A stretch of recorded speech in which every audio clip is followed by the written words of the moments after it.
നമസ്കാരം. എല്ലാ പ്രേക്ഷകർക്കും ഗുഡ് മോർണിംഗ് കേരളത്തിലേക്ക് സ്വാഗതം. എല്ലാവർക്കും നല്ലൊരു ദിവസം ആശംസിക്കുകയാണ്. എന്തായാലും നിയമസഭാ തെരഞ്ഞെടുപ്പിനുള്ള കൗണ്ട് ഡൗൺ ആരംഭിച്ചു കഴിഞ്ഞു. ഇനി കേവലം 100ഓളം ദിവസം മാത്രമാണ് ഉള്ളത്. കാരണം അടുത്ത മാസത്തോടുകൂടി ആദ്യ വാരത്തിൽ തന്നെ ഈ കേന്ദ്ര തെരഞ്ഞെടുപ്പ് കമ്മീഷൻ അടക്കമുള്ള ഉദ്യോഗസ്ഥർ സംസ്ഥാനം സന്ദർശിക്കും, സ്ഥിതിഗതികൾ വിലയിരുത്തും.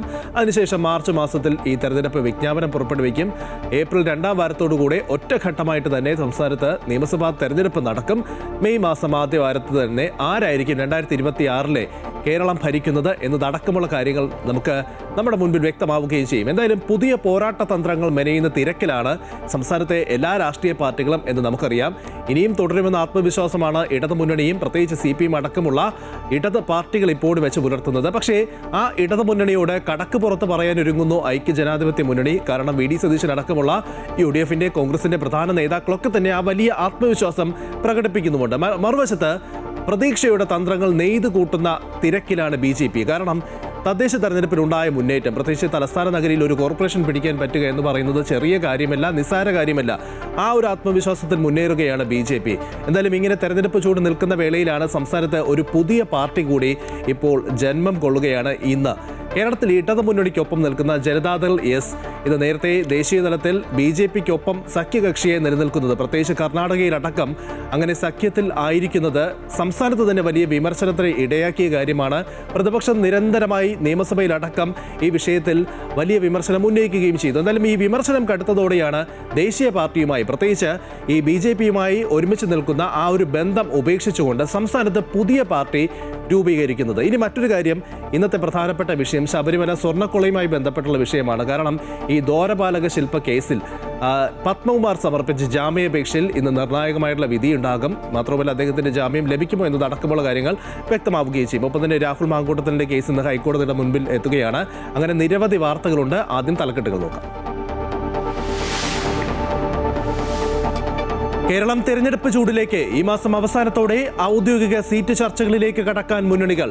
LDF യോഗം മറ്റന്നാൾ. അടുത്തയാഴ്ച KPCC രാഷ്ട്രീയകാര്യ സമിതിയും UDF യോഗവും. A ക്ലാസ് മണ്ഡലങ്ങളിൽ ശ്രദ്ധ കേന്ദ്രീകരിച്ച് NDA.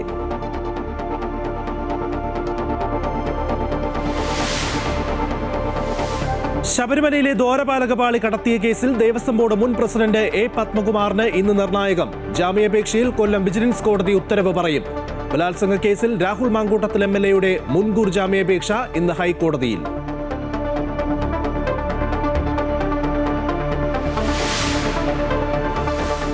ഈ വർഷത്തെ ആദ്യ വിക്ഷേപണത്തിനൊരുങ്ങി ISRO. PSLV 62 അടുത്ത തിങ്കളാഴ്ച കുതിച്ചുയരും.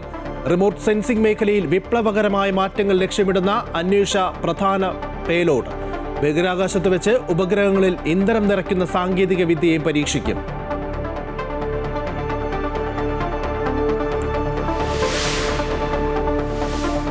ആലപ്പുഴ നഗരസഭയിൽ ലൈഫ് പദ്ധതിയുടെ ഭാഗമായി 2016 തുടങ്ങിയ ഫ്ളാറ്റ് നിർമ്മാണം പാതിവഴിയിൽ നിലച്ചു. ചാത്തനാട് ഉന്നതിയിലെ 24 കുടുംബങ്ങൾ പെരുവഴിയിൽ. പുതിയ ഭരണസമിതിയിൽ പ്രതീക്ഷയർപ്പിച്ച കുടുംബങ്ങൾ.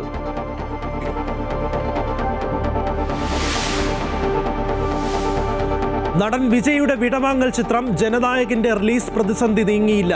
സെൻസർ അനുമതി വൈകുന്നതിനെതിരെ നിർമ്മാതാക്കൾ നൽകിയ ഹർജി ഇന്ന് മദ്രാസ് ഹൈക്കോടതിയിൽ. മാറ്റങ്ങൾ വരുത്തിയിട്ടും സർട്ടിഫിക്കറ്റ് നൽകാത്തതിൽ പ്രതിഷേധം. റിവൈസിംഗ് കമ്മിറ്റിയുടെ പരിശോധനയ്ക്ക് വിട്ട് സെൻസർ ബോർഡ്.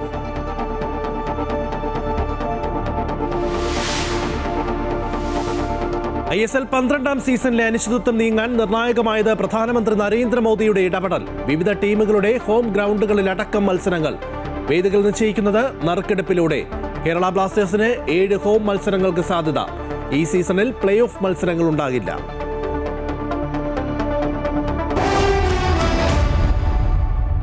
തുടക്കത്തിൽ സൂചിപ്പിച്ചതുപോലെ തന്നെ തെരഞ്ഞെടുപ്പുമായി ബന്ധപ്പെട്ടുള്ള വാർത്തയിലേക്കാണ്. തെരഞ്ഞെടുപ്പ് കമ്മീഷൻ അടുത്ത മാസം സംസ്ഥാനം സന്ദർശിക്കാൻ ഒരുങ്ങുന്നു. ഒപ്പം തന്നെ ഏപ്രിൽ 2ാം വാരം നിയമസഭാ തെരഞ്ഞെടുപ്പ് ഉണ്ടാകുമെന്നാണ് സൂചന. ജനുവരി 3ാം വാരത്തോടുകൂടി തന്നെ ഔദ്യോഗിക സീറ്റ് ചർച്ചകളിലേക്ക് കടക്കാൻ ഒരുങ്ങുകയാണ് എല്ലാ മുന്നണികളും. ജനുവരി 9 LDF യോഗം ചേർന്ന് പ്രചരണ തന്ത്രങ്ങൾ മെനയും. ഒപ്പം തന്നെ അടുത്തയാഴ്ച KPCC രാഷ്ട്രീയകാര്യ സമിതിയും UDFന്റെ യോഗവും ചേരും. മറുവശത്ത് A ക്ലാസ് മണ്ഡലങ്ങളിൽ ശ്രദ്ധ കേന്ദ്രീകരിക്കുകയാണ് NDA ചെയ്യുന്നത്. ആൻഫിലിറ്റ് ഡിസൂസ ചേരുകയാണ്. ആൻഫിലിറ്റ്, ഈ ഏകദേശം 100 ദിവസത്തോളം മാത്രമാണ് ഈ നിയമസഭാ തെരഞ്ഞെടുപ്പിന് ഇനി ശേഷിക്കുന്നത്. പക്ഷെ അപ്പോഴേക്കും എല്ലാ മുന്നണികളും പ്രത്യേകിച്ച് UDF ആണെങ്കിലും LDF ആണെങ്കിലും NDA ആണെങ്കിലും അവരുടെ തന്ത്രങ്ങൾ മെനയുന്ന തിരക്കിലാണ്. ഏതൊക്കെ രീതിയിലായിരിക്കും അല്ലെങ്കിൽ ഏതൊക്കെ മേഖലയിലായിരിക്കും കൂടുതൽ ശ്രദ്ധ കേന്ദ്രീകരിക്കുക? തീർച്ചയായും തെരഞ്ഞെടുപ്പിന്റെ അംഗത്വത്തിലേക്ക് ഇറങ്ങുകയാണ് മുന്നണി രാഷ്ട്രീയം മുഴുവനായും. എല്ലാവരും വളരെ നേരത്തെ തന്നെ തെരഞ്ഞെടുപ്പിലെ ചർച്ചകൾ, അനൗദ്യോഗിക ചർച്ചകളിലേക്ക് വളരെ നേരത്തെ തന്നെ കടന്നിരുന്നെങ്കിലും ഇപ്പോൾ അനൗദ്യോഗിക ചർച്ചകൾ, സീറ്റ് വിഭജന ചർച്ചകളൊക്കെയും തകൃതിയായിട്ട് നടക്കുകയാണ്. പക്ഷെ ഔദ്യോഗികമായി ജനുവരി 3-ാം വാരം, ഏറെക്കുറെ ജനുവരി 3-ാം വാരത്തിന് ശേഷം ഔദ്യോഗികമായി തന്നെ ഘടകകക്ഷികളുമായുള്ള സീറ്റ് വിഭജന ചർച്ചകളിലേക്ക് കടന്ന് ഫെബ്രുവരി തുടങ്ങുമ്പോൾ തന്നെ സ്ഥാനാർത്ഥികളെ ഏറെക്കുറെ പ്രഖ്യാപിച്ച് പ്രചാരണവുമായി തന്നെ മുന്നോട്ടിറങ്ങാനാണ് മൂന്ന് മുന്നണികളും തീരുമാനിച്ചിരിക്കുന്നത്. കാരണം മൂന്ന് പേരെ സംബന്ധിച്ചും LDF ആയാലും UDF ആയാലും NDA ആയാലും ഈ 2026 എന്ന് പറയുന്നത് മൂന്ന് പേർക്കും അതീവ നിർണായകമാണ്. ഈ LDF-നെ സംബന്ധിച്ച് അവർക്ക് അത് ഒരു പരീക്ഷാ കാലഘട്ടം കൂടിയാണ്. കാരണം തദ്ദേശ തെരഞ്ഞെടുപ്പിലേക്ക് കനത്ത തിരിച്ചടിയുടെ പശ്ചാത്തലത്തിൽ ഇനിയുള്ള ആഴ്ചക്കാലം വളരെ ഒരു നിമിഷം പോലും പഴാക്കാതെ താഴ്ചത്തിലേക്ക് ഇറങ്ങിച്ചെല്ലുന്നു. ഗൃഹസന്ദർശനം അടക്കമുള്ള പരിപാടികളുമായി ഇതിനോടൊപ്പം അവർ ആരംഭിച്ചു കഴിഞ്ഞിരിക്കുകയാണ്. മേഖലാ ജാഥകളുമായി ഫെബ്രുവരി ആദ്യവാരം കടക്കുകയാണ്. ഈ രാഷ്ട്രീയ അജണ്ടകൾ തീരുമാനിക്കാനാണ് 9-ാം തീയതി അവർ ഇടതു മുന്നണിയുടെ യോഗം ചേരുന്നത്. അതിന് മുൻപ് തന്നെയും CPI-യുടെയും CPM-ന്റെയും യോഗങ്ങൾ നടക്കുകയാണ്. ഈ മേഖലാ ജാഥകൾ തിരിക്കുന്നു. 3 മേഖലാ ജാഥ ക്യാപ്റ്റന്മാരടക്കം അതിൽ ബിനോയ് വിശ്വം ഒരു ജാഥ നയിക്കുന്നു. മറ്റൊരു ജാഥ ജോസ് കെ മാണി.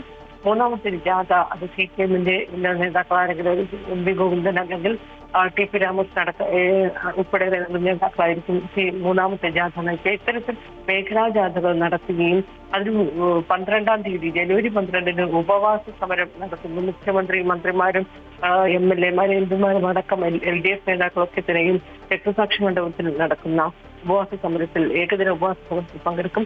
അതായത് കേന്ദ്രത്തിലെ രാഷ്ട്രീയ വിവേചനം കേരളത്തോട് കാട്ടുന്നത് ജനങ്ങൾ ഉയർത്തിക്കാട്ടുന്നു. ഒപ്പം തന്നെയും 10 വർഷത്തെ വികസന നേട്ടവും ഭരണ നേട്ടവും ഒക്കെ ഉയർത്തിക്കാട്ടി കേന്ദ്രത്തിനെതിരായ നിലപാടുകൾ തുറന്നു കാട്ടുന്നു. ഈ ഒരു അജണ്ട മുൻനിർത്തിയാണ് ജനങ്ങളിലേക്ക് ഇറങ്ങിച്ചെല്ലാനാണ് LDF തീരുമാനിച്ചത്. ഇതിന്റെ ഭാഗമായി ഇത് തന്നെ ഉയർത്തി രാഷ്ട്രീയ തന്ത്രങ്ങൾ, അതായത് പ്രതിപക്ഷത്ത് UDF-ഉം BJP-യും അടക്കുന്ന സർക്കാരിനെതിരായ ശബരിമല സമരങ്ങളെ അടക്കം സർക്കാരിന് നേരെ വീഴുന്ന ഏറ്റവും പ്രധാനപ്പെട്ട ആയുധങ്ങൾ, അതിനെ എങ്ങനെ പ്രതിരോധിക്കാം, അതിനായി ജനങ്ങളിലേക്ക് ഇറങ്ങിച്ചെല്ലുക എന്നതിനപ്പുറത്തേക്ക് മറ്റൊരു മാർഗവും ഇല്ല എന്ന് തന്നെയാണ് CPM തീരുമാനിച്ചിരിക്കുന്നത്. ഇതിന്റെ ഭാഗമായുള്ള അജണ്ടകൾ തീരുമാനിക്കാൻ ഇടതുമുന്നണി യോഗം മനസ്സിലാക്കിയിരുന്നു. അതിനുശേഷം മേഖലാ ജാഥകൾ ഇറങ്ങിച്ചെല്ലുമ്പോൾ ആ നഷ്ടപ്പെട്ടു പോയ ജനങ്ങളുടെ സ്വാധീനം അത് തിരിച്ചെടുക്കാൻ കഴിയും, നിഷ്പ്രയാസം കഴിയുന്നവർ കണക്കുകൂട്ടൽ തന്നെയാണ് LDF നേതൃത്വമുള്ളത്. മറുഭാഗത്ത് UDF ആണെങ്കിൽ ഈ ചിന്തന ശിബിരത്തിൽ, വയനാട് ചിന്തന ശിബിരത്തിൽ വലിയ ആത്മവിശ്വാസത്തിലാണ് UDF.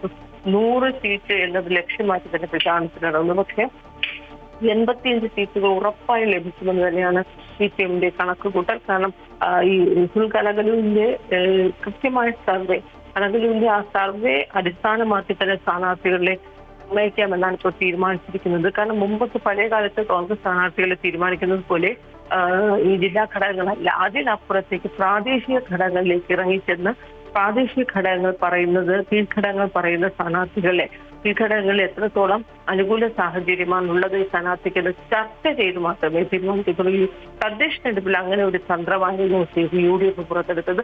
ആ തന്ത്രം ഏറ്റവും മികച്ചൊരു വിജയം നേടാൻ UDF ട്രെൻഡ് ഉണ്ടാക്കാൻ UDF കഴിഞ്ഞു. സ്ഥാനാർത്ഥി തന്നെ ഏറ്റവും പ്രധാന ഘടകമായി എന്നാണ് കോൺഗ്രസ് വിലയിരുത്തുന്നത്. അതുകൊണ്ട് തന്നെ ഇപ്പം നിയമസഭാ തെരഞ്ഞെടുപ്പിലേക്ക് കിടക്കുന്നത്. കാരണം 93 സീറ്റുകളിൽ കോൺഗ്രസ് മത്സരിക്കുകയാണ്. മുസ്ലിം ലീഗ് 25 സീറ്റ്, ഇക്കുറി മുസ്ലിം ലീഗ് കൂടുതൽ സീറ്റുകൾ ആവശ്യപ്പെട്ടിട്ടുണ്ട്. മുസ്ലിം ലീഗിന് തർക്കത്തിനൊന്നും ഇടയില്ലാതെ അവർ ആവശ്യപ്പെടുന്ന സീറ്റുകൾ നൽകാൻ തന്നെയാണ് കോൺഗ്രസിന്റെ തീരുമാനം.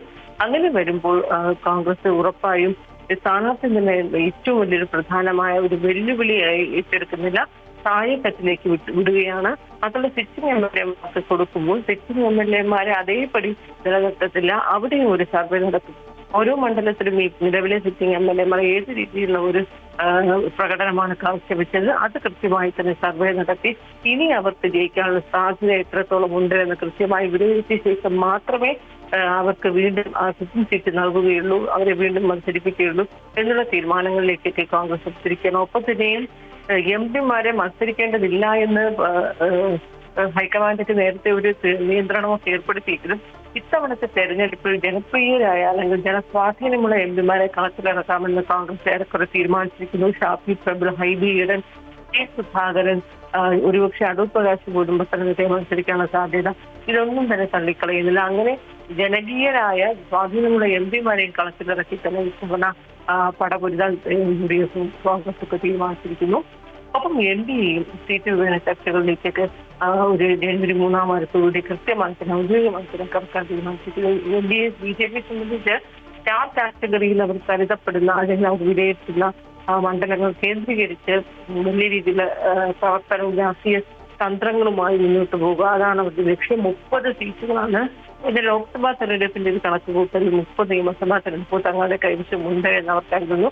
പക്ഷേ ഈ ലോക്കൽ ബോഡി ഇലക്ഷൻ വന്നപ്പോഴേക്കും ആ കണക്കുകളിലൊക്കെ തന്നെ മാറ്റങ്ങൾ സംഭവിച്ചു എങ്കിലും ഈ ലോക്സഭാ തെരഞ്ഞെടുപ്പിൽ ഉണ്ടായ ഒരു കണക്കിന്റെ ഒരു പാറ്റേണനുസരിച്ച് മുന്നോട്ട് പോകാൻ തീരുമാനിച്ചിരിക്കുകയാണ്. ഒപ്പം തന്നെ തിരുവനന്തപുരം ജില്ലയിലാണ് അവർ ഏറ്റവും പ്രതീക്ഷയിൽ അർപ്പിക്കുന്ന 3 നിയമസഭാ മണ്ഡലങ്ങളുള്ളത്. നിയമം കഴക്കൂട്ടം പട്ടികക്കാവും ഇവിടെ കൃത്യമായി തന്നെ കൃത്യമായ രീതിയിൽ തന്ത്രങ്ങൾ നിറഞ്ഞ ഈ 3 നിയമസഭാ മണ്ഡലങ്ങളോട് അവർ ഏറ്റവും പ്രതീക്ഷ അർപ്പിക്കുന്നുണ്ട്.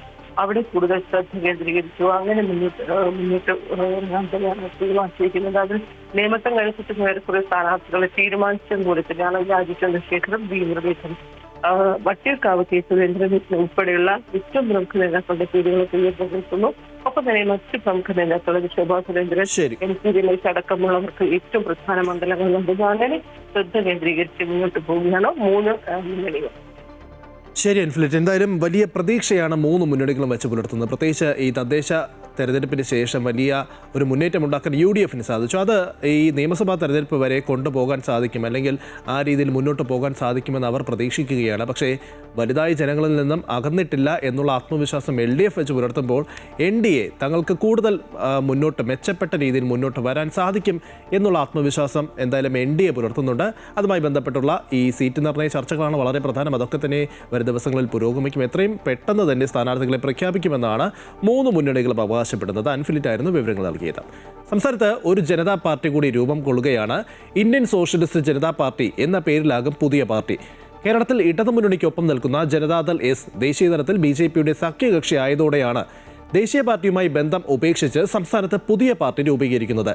K Krishnankutty, Mathew T Thomas MLA എന്നിവരുടെ നേതൃത്വത്തിലുള്ള പാർട്ടിയുടെ പ്രഖ്യാപനം ഇന്ന് തിരുവനന്തപുരത്ത് നടക്കും. കോർപ്പറേഷൻ സ്ഥിരം സമിതി അംഗങ്ങളുടെ തെരഞ്ഞെടുപ്പ് ഇന്ന് നടക്കും. രാവിലെ 10:30ക്കാണ് തെരഞ്ഞെടുപ്പ്. ധനകാര്യമടക്കം 8 സ്ഥിരം സമിതികളിലേക്കാണ് അംഗങ്ങളെ തെരഞ്ഞെടുക്കുക. വിവരങ്ങളുമായി ആതിര രാധാകൃഷ്ണൻ ചേരുകയാണ്. Athira, good morning. ഏതായാലും കഴിഞ്ഞ ദിവസമാണ് ഈ സ്റ്റാൻഡിംഗ് കമ്മിറ്റി അംഗങ്ങളുടെ തെരഞ്ഞെടുപ്പ് ആരംഭിച്ചത്. ഇന്ന് ഏതൊക്കെ വിഭാഗങ്ങളിലാണ് തെരഞ്ഞെടുപ്പ് നടക്കുക? Lijin, good morning. കഴിഞ്ഞ ഒരു 3 ദിവസമായിട്ട് തന്നെ ഈ പുതിയ ഭരണസമിതി അധികാരമേറ്റവരിലെ സ്ഥിരം സമിതി പഞ്ചായത്തുകളിലെ അതുപോലെ തന്നെ കോർപ്പറേഷനുകളിലെയും സ്ഥിരം സമിതി അംഗങ്ങളെ തിരഞ്ഞെടുക്കാനുള്ള തെരഞ്ഞെടുപ്പൊക്കെ നടക്കുകയാണ്. കഴിഞ്ഞ 2 ദിവസങ്ങളിലായിട്ട് വിവിധ ജില്ലാ പഞ്ചായത്തുകളിലെ തെരഞ്ഞെടുപ്പൊക്കെ തന്നെ അവസാനിച്ചു. ഇന്ന് ഏതായാലും കോർപ്പറേഷനുകളിലെ സ്ഥിരം സമിതി അംഗങ്ങളുടെ തെരഞ്ഞെടുപ്പാണ് നടക്കാനിരിക്കുന്നത്. തിരുവനന്തപുരം കോർപ്പറേഷനെ സംബന്ധിച്ചിടത്തോളം ഇന്ന് ഏകദേശം രാവിലെ 10:30യോടുകൂടി ഈ തെരഞ്ഞെടുപ്പുമായി ബന്ധപ്പെട്ട നടപടിക്രമങ്ങളൊക്കെ തന്നെ ആരംഭിക്കും. ധനകാര്യമടക്കം 8 സ്ഥിരം സമിതികളിലേക്കുള്ള അംഗങ്ങളെയാണ് നിലവിൽ ഏതായാലും തെരഞ്ഞെടുക്കുക. ഈ ധനകാര്യ സമിതിയുടെ അധ്യക്ഷൻ എന്ന് പറയുന്നത് ഡെപ്യൂട്ടി മേയർക്കായിരിക്കും. അതുകൊണ്ട് തന്നെ അതിലൊരു തെരഞ്ഞെടുപ്പിന്റെ ആവശ്യമില്ല എന്നുള്ളതാണ്. പക്ഷേ മറ്റ് ഈ വിദ്യാഭ്യാസം അതുപോലെ തന്നെ ബാക്കിയുള്ള സ്ഥിരം സമിതികളിലേക്കൊക്കെ തന്നെ തെരഞ്ഞെടുപ്പ് നടക്കേണ്ടതുണ്ട്. ഇന്നോടുകൂടി എല്ലാ തെരഞ്ഞെടുപ്പുകളും അവസാനിപ്പിക്കണമെന്നുള്ള നിർദ്ദേശമുണ്ട്. അതുകൊണ്ടുകൂടിയാണ് ഈ ഒരു 3 ദിവസമായി ഈ തെരഞ്ഞെടുപ്പുകളൊക്കെ തന്നെ ആരംഭിച്ചിട്ടുള്ളത്. തിരുവനന്തപുരം കോർപ്പറേഷനെ സംബന്ധിച്ചിടത്തോളം സ്വതന്ത്രനായിട്ടുള്ള പാറ്റൂർ രാധാകൃഷ്ണൻ, ബിജെപിക്ക് പിന്തുണ നൽകിയിട്ടുള്ള പാറ്റൂർ രാധാകൃഷ്ണന് ആരോഗ്യം കൊടുക്കുമെന്നാണ് നിലവിൽ കേൾക്കുന്നത്. അദ്ദേഹം ആവശ്യപ്പെട്ടു എന്നുള്ളതാണ് നിലവിൽ അറിയാൻ സാധിക്കുന്നത്. ഏതായാലും ഇന്ന് രാവിലെ 10:30യോടുകൂടി തന്നെ ഈ സ്ഥിരം സമിതിയിലേക്കുള്ള തെരഞ്ഞെടുപ്പൊക്കെ തന്നെ ആരംഭിക്കും. ഏകദേശം ഉച്ചയോടുകൂടി തെരഞ്ഞെടുപ്പ് അവസാനിക്കും എന്നുള്ളതാണ് നിലവിൽ അറിയാൻ സാധിക്കുന്നത്. അതാണ് എന്തായാലും ഈ തെരഞ്ഞെടുപ്പുമായി ബന്ധപ്പെട്ടുള്ള വാർത്ത. അതിന് മറ്റൊന്ന് ഈ ശബരിമല സ്വർണ്ണക്കൊള്ളയുമായി ബന്ധപ്പെട്ടുള്ള വിഷയമാണ്. പ്രത്യേകിച്ച് ഈ മുൻ ദേവസ്വം ബോർഡ് പ്രസിഡന്റ് CPMന്റെ പ്രധാനപ്പെട്ട നേതാവ് A പത്മകുമാർ ഇപ്പോഴും ജയിലിലാണ്. ഇപ്പോഴും CPM അദ്ദേഹത്തെ പ്രതിരോധിക്കുന്ന അല്ലെങ്കിൽ സംരക്ഷിക്കുന്ന നിലപാടാണ് സ്വീകരിച്ചു വരുന്നത്. ഈ ഘട്ടത്തിലാണ് ഈ സ്വർണ്ണപ്പാളി വിഷയത്തിൽ ദ്വാരപാലക ശില്പ കേസിൽ സമർപ്പിച്ച ജാമ്യാപേക്ഷയിൽ ഇന്ന് നിർണായകമായിട്ടുള്ളൊരു വിധി വരാൻ പോകുന്നത്. ഒപ്പം തന്നെ ഇന്നത്തെ ദിവസം ഈ പറഞ്ഞതുപോലെ പത്മകുമാറിനെ സംബന്ധിച്ചിടത്തോളം നിർണായകം എന്ന് തന്നെ കരുതേണ്ടി വരും അല്ലേ?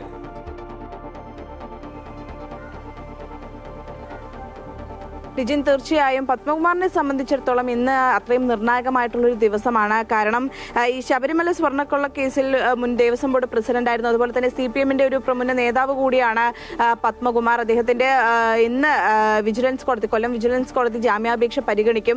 നേരത്തെ തന്നെ ഇത്തരത്തിൽ ഹൈക്കോടതി ഉൾപ്പെടെ ഈ ജാമ്യാപേക്ഷ തള്ളുന്നൊരു സാഹചര്യമൊക്കെ തന്നെ ഉണ്ടായിരുന്നു. അതുകൊണ്ട് തന്നെ ഇന്നത്തെ ദിവസം എന്ന് പറയുന്നത് അത്രത്തോളം നിർണായകമായിട്ടുള്ളൊരു ദിവസമായിരുന്നു. നേരത്തെ മുൻപ് ഇത്തരത്തിൽ ഇദ്ദേഹത്തിന്റെ ഈ ജാമ്യാപേക്ഷ കട്ടിളപ്പാളി കേസിലാണ് നേരത്തെ ജാമ്യാപേക്ഷ തള്ളിയിരുന്നത്. ഏതായാലും ഇന്ന് അത്രത്തോളം നിർണായകമായ ഒരു ദിവസമാണ്. ഇന്നത്തെ കേസിൽ ജാമ്യം ലഭിക്കുമോ ഇല്ലയോ എന്നുള്ള കാര്യങ്ങളൊക്കെ തന്നെ നമുക്ക് ഏകദേശം ഒരു 11 മണിയോടുകൂടി അറിയാൻ സാധിക്കും. അതേസമയം ഉണ്ണികൃഷ്ണൻ പോറ്റിക്ക് പാളികൾ കൈമാറിയതിലടക്കം ബോർഡിൽ ഒപ്പം ഉണ്ടായിരുന്ന എല്ലാവർക്കും കൂട്ടുത്തരവാദിത്തമുണ്ട് എന്നാണ് പത്മകുമാറിന്റെയൊക്കെ വാദമെങ്കിലും ഇത്തരത്തിൽ ജാമ്യം ലഭിക്കുമോ ഇല്ലയോ എന്നുള്ള കാര്യം ഇപ്പോഴും സംശയത്തിൽ തന്നെ തുടരുകയാണ്. കാരണം ഈ സ്വർണ്ണക്കൊള്ളയെ സംബന്ധിച്ചിടത്തോളം അറസ്റ്റിലായവർക്കൊന്നും തന്നെ ഇതുവരെ ജാമ്യം ലഭിച്ചിട്ടില്ല എന്നുള്ളത് ശ്രദ്ധേയമായിട്ടുള്ള ഒരു കാര്യമാണ്. അതുപോലെ തന്നെ ഈ ഉണ്ണികൃഷ്ണൻ പോറ്റിയുടെയും അതുപോലെ തന്നെ മുരാരി ബാബുവിന്റെയും റിമാൻഡ് കാലാവധി ഇന്ന് അവസാനിക്കും.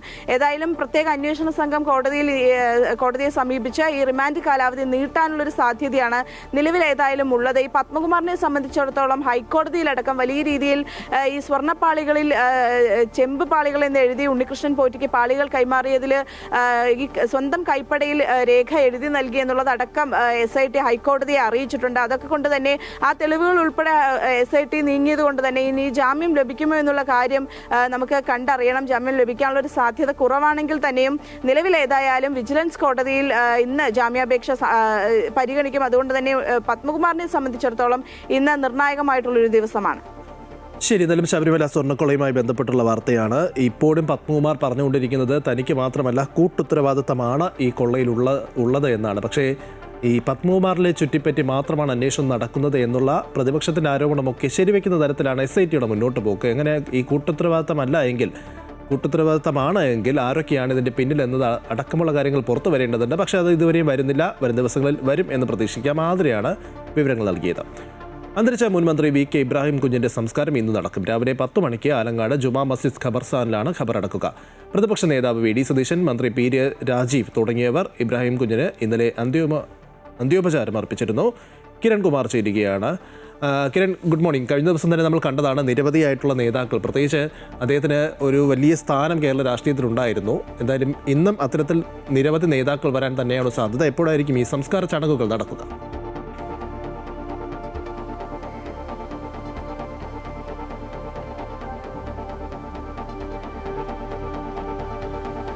Lijin, good morning.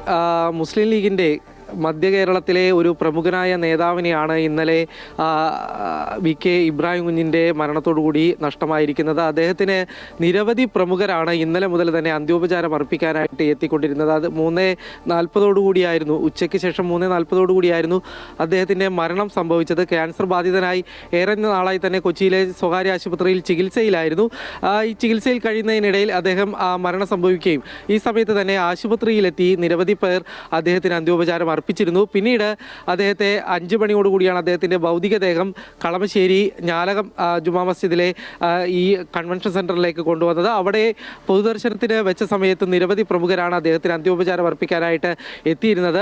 പ്രതിപക്ഷ നേതാവ് VD സതീശൻ, ഒപ്പം MLA അൻവർ സാദത്ത്, MP ബെന്നി ബെഹനാൻ അടക്കമുള്ള ആളുകൾ ഇന്നലെ വരികയും അദ്ദേഹത്തിന് അന്ത്യോപചാരം അർപ്പിക്കുകയും ചെയ്തിരുന്നു. സൗമ്യനായ നേതാവായിരുന്നു VK ഇബ്രാഹിം കുഞ്ഞ് എന്നുള്ളൊരു കാര്യമാണ് VD സതീശൻ അനുസ്മരിച്ചത്. അദ്ദേഹം 4 തവണ MLA ആയിരുന്നു. പഴയ കളമശ്ശേരിയിൽ നിന്നും ഒപ്പം തന്നെ പഴയ മട്ടാഞ്ചേരി നിയോജക മണ്ഡലത്തിൽ നിന്നും അദ്ദേഹം ജനപ്രതിനിധിയായിട്ട് എത്തിയിരുന്നു. 2 തവണ അദ്ദേഹം മന്ത്രിയായിരുന്നു.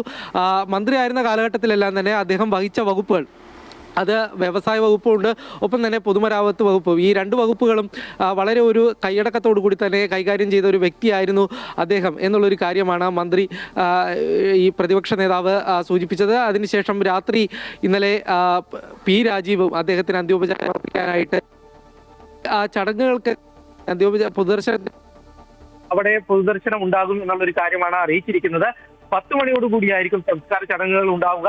അത് ആലങ്ങാട് ജുമാ മസ്ജിദിൽ വെച്ചായിരിക്കും ഈ ചടങ്ങുകൾ നടക്കുക. 10 തന്നെ ചടങ്ങുകളൊക്കെ പൂർത്തിയാകും എന്നാണ് അറിയിച്ചിരിക്കുന്നത്. ഏതായാലും കൂടുതൽ നേതാക്കൾ ഇന്ന് അന്ത്യോപചാരം അർപ്പിക്കാനായിട്ട് എത്തുമെന്നാണ് അറിയിച്ചിരിക്കുന്നത്. KPCC പ്രസിഡന്റ് സണ്ണി ജോസഫ് അടക്കമുള്ള ആളുകൾ ഇന്ന് അദ്ദേഹത്തിന് അന്ത്യോപചാരം അർപ്പിക്കും എന്നാണ് വ്യക്തമാകുന്നത്. ഏതായാലും വിവിധ രാഷ്ട്രീയ രംഗത്തുള്ള പ്രമുഖരടക്കം അദ്ദേഹത്തിന് അന്ത്യോപചാരം അർപ്പിക്കാനായിട്ട് എത്തിയിരുന്നു. ഈ മുസ്ലിം ലീഗിന് മലബാറിന് പുറമെ മറ്റ് മേഖലകളിൽ പ്രത്യേകിച്ച് മധ്യ കേരളത്തിൽ വലിയൊരു സ്വാധീനമുണ്ടാക്കിയ വ്യക്തിയായിരുന്നു അദ്ദേഹം. അദ്ദേഹത്തിന് അന്ത്യോപചാരം അർപ്പിക്കാനായിട്ട് ഏതായാലും നേതാക്കളോടൊപ്പം തന്നെ വലിയൊരു കൂട്ടം ജനങ്ങൾ തന്നെ പൊതുജനങ്ങൾ തന്നെ ശരി കിരൺ, എന്തായാലും വളരെ പ്രധാനപ്പെട്ട അല്ലെങ്കിൽ വളരെ നിർണായകമായിട്ടുള്ള സാന്നിധ്യമായിരുന്ന ഒരു വ്യക്തിയുടെ മുൻ മന്ത്രി VK ഇബ്രാഹിം കുഞ്ഞിന്റെ വിയോഗമാണ് കഴിഞ്ഞ ദിവസം കേരളം കേട്ടത്. അദ്ദേഹത്തിന്റെ സംസ്കാര ചടങ്ങുകൾ ഇന്ന് രാവിലെ നടക്കുകയാണ്. കിരണായിരുന്നു വിവരങ്ങൾ നൽകിയത്. ജമാഅത്തെ ഇസ്ലാമി കലാപത്തിന് ഗൂഢാലോചന നടത്തിയെന്ന പ്രസ്താവനയിൽ മുൻ മന്ത്രിയും CPM നേതാവുമായ AK ബാലനെതിരെ പ്രതിഷേധം ശക്തമാവുകയാണ്. നിയമ നടപടി സ്വീകരിക്കുമെന്നാണ് ജമാഅത്തെ ഇസ്ലാമി വ്യക്തമാക്കുന്നത്. വർഷ ഗിരീഷ് ചേരുകയാണ്. വർഷ, ഗുഡ് മോർണിംഗ്. ഈ AK ബാലനെ പോലെയുള്ള ഒരു നേതാവിൻ്റെ ഭാഗത്ത് നിന്നും ഉണ്ടാകാൻ പാടില്ലാത്ത പ്രസ്താവന ഉണ്ടായി എന്നാണ് ജമാഅത്തെ ഇസ്ലാമി ആരോപിക്കുന്നത്. മാത്രവുമല്ല, അദ്ദേഹം പറഞ്ഞത് RSSും ഈ പറഞ്ഞതുപോലെ ജമാഅത്തെ ഇസ്ലാമിയും കലാപത്തിന് ആഗ്രഹിച്ചിരുന്നു. ഒപ്പം തന്നെ UDF അധികാരത്തിൽ വന്നാൽ ആഭ്യന്തരം ഭരിക്കുന്നത് ജമാഅത്തെ ഇസ്ലാമി ആയിരിക്കും, മാറാട് ഇനിയും 1ഉം 2ഉം ഒക്കെ ഉണ്ടാകുമെന്നുള്ള വിവാദ പരാമർശങ്ങൾ ഉണ്ടാകുന്നു. ഒരു തെരഞ്ഞെടുപ്പ് മുന്നിൽ കണ്ടുകൊണ്ടുള്ള പരാമർശങ്ങൾ എന്ന് വേണോ ഇതിനെ കാണാൻ?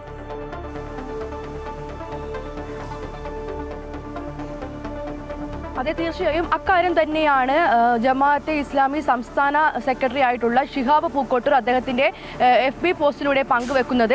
ഈ കലാപാഹ്വാനത്തിന് ഗൂഢാലോചന നടത്തിയെന്ന് ജമാഅത്തെ ഇസ്ലാമി നടത്തിയെന്ന് പറയുന്ന ബാലൻ അത് തെളിയിക്കണമെന്നാണ് അദ്ദേഹം പറയുന്നത്. ഇതിനെതിരെയാണ് ശക്തമായ നടപടിയുമായി മുന്നോട്ട് പോകുമെന്ന് ഇദ്ദേഹം അറിയിക്കുന്നത്. നിയമ നടപടി സ്വീകരിക്കുമെന്നാണ് ഫേസ്ബുക്കിൽ പോസ്റ്റ് ചെയ്ത ആ കുറിപ്പിൽ അദ്ദേഹം വ്യക്തമാക്കുന്നത്.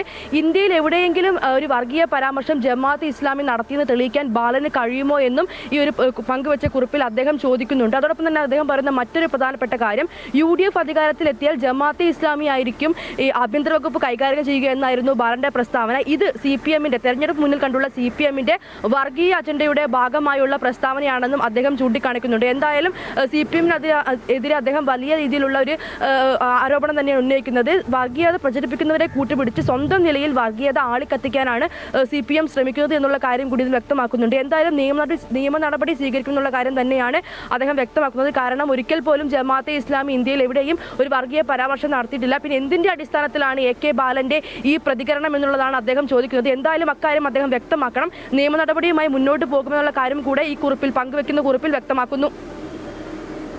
എന്തായാലും AK ബാലനെ പോലെയുള്ള CPMന്റെ വളരെ പ്രധാനപ്പെട്ട ഒരു നേതാവിൻ്റെ ഭാഗത്തു നിന്നും ഇത്തരത്തിലുള്ള പരാമർശങ്ങൾ പാടില്ല എന്നതാണ് ജമാഅത്തെ ഇസ്ലാമി പറയുന്നത്. മാത്രമല്ല, അദ്ദേഹം പറഞ്ഞതുപോലെ നിയമസഭാ തെരഞ്ഞെടുപ്പിന് ശേഷം UDF ആണ് അധികാരത്തിൽ വരികയാണെങ്കിൽ ആഭ്യന്തര വകുപ്പ് ഭരിക്കുക ജമാഅത്തെ ഇസ്ലാമി ആയിരിക്കും, മാറാട് കലാപം മുൻപ് നടന്നതുപോലെ അതിനേക്കാൾ കുറച്ചുകൂടെ രൂക്ഷമായ രീതിയിലൊക്കെ നടക്കുമെന്നുള്ള പരാമർശങ്ങളാണ് AK ബാലൻ നടത്തുന്നത്. അതിനെതിരെയാണ് ഇപ്പോൾ നിയമ നടപടി സ്വീകരിക്കുമെന്ന് ജമാഅത്തെ ഇസ്ലാമിയും വ്യക്തമാക്കുന്നത്. വർഷയാണ് വിവരങ്ങൾ നൽകിയത്. ബലാത്സംഗ കേസിൽ രാഹുൽ മാങ്കൂട്ടത്തിൽ MLA മുൻകൂർ ജാമ്യ അപേക്ഷ ഹൈക്കോടതി ഇന്ന് പരിഗണിക്കും. മുൻകൂർ ജാമ്യാപേക്ഷ എതിർത്ത് കക്ഷി ചേരാനുള്ള പരാതിക്കാരുടെ അപേക്ഷയും സിംഗിൾ ബെഞ്ച് പരിഗണിക്കുന്നുണ്ട്. മുൻകൂർ ജാമ്യാപേക്ഷ എതിർത്ത് പ്രത്യേക അന്വേഷണ സംഘവും ഹൈക്കോടതിയിൽ ഇന്ന് റിപ്പോർട്ട് നൽകും. ആദ്യ കേസിലെ മുൻകൂർ ജാമ്യാപേക്ഷ നേരത്തെ തിരുവനന്തപുരം പ്രിൻസിപ്പൽ സെഷൻസ് കോടതി തള്ളിയിരുന്നു. തുടർന്നാണ് മുൻകൂർ ജാമ്യം തേടി രാഹുൽ മാങ്കൂട്ടത്തിൽ ഹൈക്കോടതിയെ സമീപിച്ചത്. ലൈഫ് പദ്ധതിയുടെ ഭാഗമായി ആലപ്പുഴ ചാത്തനാട് ഉന്നതിയിലെ പട്ടയമില്ലാത്ത കുടുംബങ്ങൾക്ക് വേണ്ടിയുള്ള നഗരസഭയുടെ ഫ്ളാറ്റ് നിർമ്മാണം പാതിവഴി നിലച്ചിട്ട് വർഷങ്ങൾ പിന്നിടുകയാണ്. കെട്ടിടത്തിന്റെ ചട്ടക്കൂട് നിർമ്മാണത്തിനപ്പുറം ധാരാളം ജോലികളാണ് ഇനിയും ബാക്കിയുള്ളത്. പുതിയ ഭരണസമിതി അധികാരത്തിലെത്തുമ്പോൾ കിടപ്പാടം ഒരുങ്ങുമെന്ന പ്രതീക്ഷയിലാണ് പ്രദേശത്തെ ജനങ്ങൾ. 2015-20 കാലത്തെ ഭരണസമിതിയാണ് 2 കെട്ടിടങ്ങളിലായി 18 ഫ്ളാറ്റുകളുടെ നിർമ്മാണം ആരംഭിച്ചത്. എന്നാൽ പ്രധാന ജോലികൾ പൂർത്തിയാകും മുൻപ് നിർമ്മാണം നിലച്ചു. വർഷങ്ങളായി ഫ്ളാറ്റിൽ യാതൊരു പ്രവർത്തനവും നടന്നിട്ടില്ല. തേപ്പ്, ഇലക്ട്രിക്കൽ, പ്ലംബിംഗ്, പെയിന്റ് ജോലികൾ ഇനിയും പൂർത്തിയാകാനുണ്ട്. കെട്ടിടം മുകളിലേക്ക് കെട്ടി ഉയർത്തുക മാത്രമാണ് ചെയ്തിരിക്കുന്നത്. 2 മുറി, അടുക്കള, ശുചിമുറി എന്നീ സൗകര്യങ്ങളോടെയുള്ള ഫ്ളാറ്റുകളാണ് വിഭാവനം ചെയ്തിരിക്കുന്നത്. നിർമ്മാണം പൂർത്തിയാക്കുന്നതിന് ഏകദേശം 1 കോടി രൂപയും വിവിധ പദ്ധതികളിൽ ഉൾപ്പെടുത്തി നഗരസഭ അനുവദിച്ചിരുന്നു. 28 കുടുംബങ്ങൾക്കാണ് ഇവിടെ ഈ ഫ്ലാറ്റിൽ പാർപ്പിടുമെന്നാണ് നമ്മുടെ UDF സർക്കാർ ഉദ്ദേശിച്ചത്. പക്ഷേ നമ്മുടെ ഈ കോവിഡ് സമയത്ത് പിന്നെ അത് പണി പൂർത്തിയാക്കാൻ പറ്റാതെ ഇത് നിലച്ചു. അതിനുശേഷം വന്ന LDF സർക്കാരിൻ്റെ ഭാഗത്ത് നിന്നും ഒരു പാക്കറ്റ് സിമെൻറ്റിൻ്റെ വർക്ക് പോലും ഈ ബിൽഡിങ്ങിൽ നടന്നിട്ടില്ല. ഇപ്പോൾ ഇത് ശൂന്യമായിട്ട് കിടക്കാമെന്ന് പറഞ്ഞിട്ട് 5 വർഷകാലമായി. 24 ഭവനരഹിത അതിദരിദ്ര വിഭാഗത്തിലെ ഗുണഭോക്താക്കൾക്ക് ഫ്ളാറ്റ് കൈമാറുമെന്നായിരുന്നു പ്രഖ്യാപനം. എന്നാൽ വർഷങ്ങൾ പിന്നിട്ടിട്ടും പദ്ധതി പൂർത്തിയായില്ല. 2017-18 സാമ്പത്തിക വർഷത്തിൽ നഗരസഭ ഹാബിറ്റാറ്റ് ഏജൻസിയുമായി കരാറിലേർപ്പെട്ടിട്ടും നിർമ്മാണം തുടങ്ങാൻ 2 വർഷമെടുത്തതും നിർമ്മാണ പ്രവർത്തനങ്ങൾ വർഷങ്ങൾക്കിപ്പുറവും മന്ദഗതിയിൽ നടക്കുന്നതും 2021-22 ഓഡിറ്റിൽ ചോദിച്ചിരുന്നു. എങ്കിലും 3 വർഷം പിന്നിട്ടിട്ടും നിർമ്മാണ പ്രവർത്തനങ്ങൾ പുനരാരംഭിക്കാൻ കഴിഞ്ഞിട്ടില്ല. 35 വർഷം ഇടതുപക്ഷം ഭരിച്ചിരുന്ന വാർഡ് ഇക്കുറി UDF പിടിച്ചെടുത്തു. വാർഡ് കൗൺസിലറും നഗരസഭാ ഭരണവും മാറിയതിനാൽ തന്നെ പുതിയ ഭരണസമിതിയിൽ പ്രതീക്ഷ അർപ്പിച്ച് കാത്തിരിക്കുകയാണ് ചാത്തനാട് നിവാസികൾ. അമൃത ന്യൂസ്, ആലപ്പുഴ. നടൻ വിജയുടെ വിടവാങ്ങൽ ചിത്രമായ ജനനായകന്റെ റിലീസ് പ്രതിസന്ധി നീങ്ങിയില്ല. സെൻസർ അനുമതി വൈകുന്നതിനെതിരെ നിർമ്മാതാക്കൾ നൽകിയ ഹർജി ഇന്ന് മദ്രാസ് ഹൈക്കോടതി പരിഗണിക്കും. മാറ്റങ്ങൾ വരുത്തിയിട്ടും സർട്ടിഫിക്കറ്റ് നൽകാൻ സെൻസർ ബോർഡ് ഇതുവരെയും തയ്യാറായിട്ടില്ല. തീരുമാനം റിവേഴ്സിംഗ് കമ്മിറ്റിയുടെ പരിശോധനയ്ക്ക് വിട്ടിരിക്കുകയാണ് സെൻസർ ബോർഡ്. വിജയ് ആരാധകർ ഏറെ പ്രതീക്ഷയോടെ കാത്തിരിക്കുന്ന ചിത്രമാണ് ജനനായകൻ. വിജയുടെ വിടവാങ്ങൽ ചിത്രം എന്നത് തന്നെയാണ് ജനനായകന്റെ സവിശേഷത. എന്നാൽ ചിത്രത്തിന്റെ റിലീസ് തന്നെ പ്രതിസന്ധിയിലാവുകയാണ്. റിലീസ് തീയതി 2026 ജനുവരി 9 ആണെങ്കിലും ഇതുവരെ സെൻസർ ബോർഡ് സർട്ടിഫിക്കറ്റ് നൽകിയിട്ടില്ല. ഡിസംബർ 19 തന്നെ സെൻസർ ബോർഡ് ചിത്രം കണ്ടിരുന്നു. ചില ഡയലോഗുകൾ മാറ്റാനും 10ഓളം സീനുകൾ കട്ട് ചെയ്യാനും നിർദ്ദേശം നൽകി. നിർമ്മാതാക്കൾ ഈ മാറ്റങ്ങൾ വരുത്തി വീണ്ടും സമർപ്പിച്ചിട്ടും സർട്ടിഫിക്കറ്റ് നൽകാൻ സെൻസർ ബോർഡ് വൈകുന്നത് വലിയ ആശങ്കയ്ക്ക് കാരണമായിട്ടുണ്ട്. മനഃപൂർവ്വം റിലീസ് തടയാനുള്ള ശ്രമങ്ങളാണ് നടക്കുന്നത് എന്നാണ് TVK നേതാക്കളുടെ വാദം.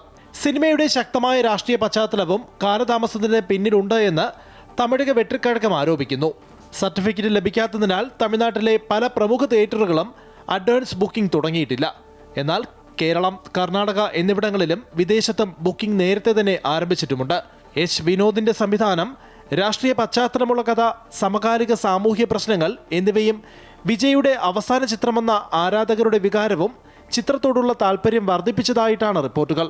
അതിനിടയിലാണ് സെൻസർ സർട്ടിഫിക്കറ്റ് നൽകാതെയുള്ള ഈ നീക്കം. News desk, Amrita news. ഈ വർഷത്തെ ആദ്യത്തെ വിക്ഷേപണത്തിനൊരുങ്ങുകയാണ് ISRO. ശ്രീഹരിക്കോട്ടയിലെ സതീഷ് ധവാൻ സ്പേസ് സെന്ററിൽ നിന്നും ജനുവരി 12 രാവിലെ 10:17 PSLV C-62 കുതിച്ചുയരുന്നത്. 2 സ്ട്രാപ്പ് ഓൺ ബൂസ്റ്ററുകളുള്ള PSLV DL വേരിയന്റ് ഉപയോഗിക്കുന്ന 5ാമത്തെ വിക്ഷേപണവുമാണ്. കൃഷി, നഗരാസൂത്രണം, പരിസ്ഥിതി നിരീക്ഷണം എന്നിവയിലുടനീളം വലിയ മാറ്റങ്ങൾ ലക്ഷ്യമിടുന്ന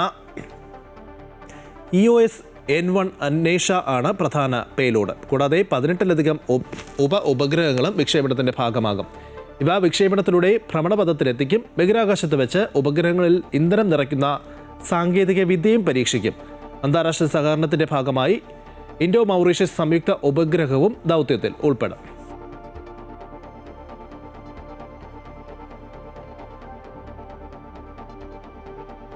വയനാട്ടിലേക്കുള്ള യാത്രയിലെ ഗതാഗതക്കുരുക്ക് പരിഹരിക്കണമെന്ന ആവശ്യം രൂക്ഷമാകുന്നതിനിടെ വീണ്ടും ചർച്ചയാവുകയാണ് വയനാട്ടിലേക്കുള്ള ബദൽ പാതയായ ആനക്കാംപൊയിൽ കള്ളാടി മേപ്പാടി തുരങ്കപാത. തുരങ്കപാത നിർമ്മാണത്തിന്റെ പ്രാരംഭ നടപടികൾ പുരോഗമിക്കുകയാണ്. ജനുവരി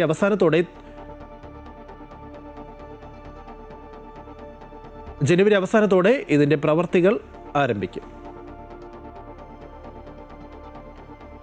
MLA-മാരായ T. സിദ്ദിഖും IC ബാലകൃഷ്ണനും താമരശ്ശേരി ചുരത്തിലെ ഗതാഗതക്കുരുക്ക് രൂക്ഷമാകുന്നതിനെതിരെ പരസ്യമായി പ്രതികരണവും പ്രതിഷേധവുമായി രംഗത്തെത്തിയിരിക്കുകയാണ്. ഈ പശ്ചാത്തലത്തിലാണ് ആനക്കാംപൊയിൽ കള്ളാടി മേപ്പാടി തുരങ്കപാത വീണ്ടും സജീവ ചർച്ചയാകുന്നത്.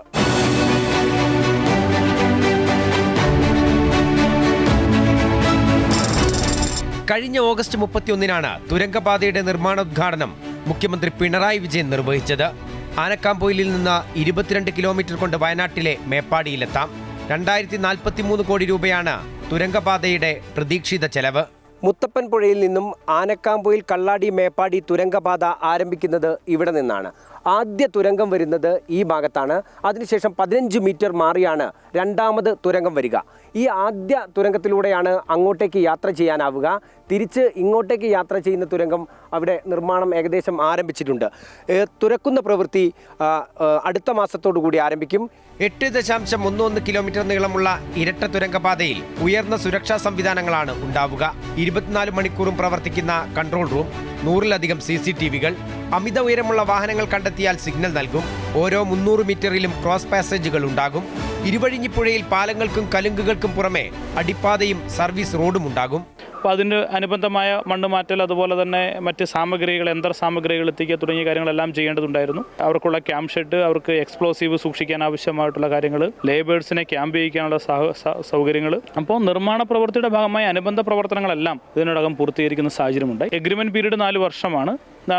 4 വർഷം കൊണ്ട് പൂർണ്ണമായിട്ടും പദ്ധതി പൂർത്തീകരിച്ച് കമ്മീഷൻ ചെയ്യണം എന്നുള്ളതാണ് നമ്മൾ കണക്കാക്കിയിരിക്കുന്നത്. പാത യാഥാർത്ഥ്യമാകുന്നതോടെ ചുരം യാത്രാ ദുരിതത്തിനും അറുതിയാകും. കേരളത്തിൽ നിന്ന് കർണാടകം, തമിഴ്നാട് സംസ്ഥാനങ്ങളിലേക്കുള്ള യാത്രയും സുഗമമാകും. 4 വർഷം കൊണ്ട് പദ്ധതി പൂർത്തീകരിക്കാനാണ് ലക്ഷ്യമിടുന്നത്. ക്യാമറാമാൻ അമർജിത്ത് കൽപ്പറ്റയ്ക്കൊപ്പം MM രാഗേഷ്, അമൃത ന്യൂസ്, കോഴിക്കോട്. ഡൽഹി തുർക്ക്മാൻ ഗേറ്റിൽ അനധികൃത കയ്യേറ്റങ്ങൾ ഒഴിപ്പിച്ച് മുനിസിപ്പൽ കോർപ്പറേഷൻ. പുലർച്ചെ 1:30 നടപടി. പ്രദേശവാസികളും പോലീസും തമ്മിൽ നേരിയ സംഘർഷമുണ്ടായി. നിലവിൽ സ്ഥിതിഗതികൾ ശാന്തമാണ്. കൂടുതൽ വിവരങ്ങളുമായി KK പ്രശാന്ത് ചേരുന്നു. പ്രശാന്ത്, ഈ നേരത്തെ എന്തെങ്കിലും നോട്ടീസ് നൽകിയിട്ടുണ്ടായിരുന്നു? അതിന്റെ ഭാഗമായിട്ടാണോ ഈ നടപടിക്രമങ്ങൾ നടത്തിയത്?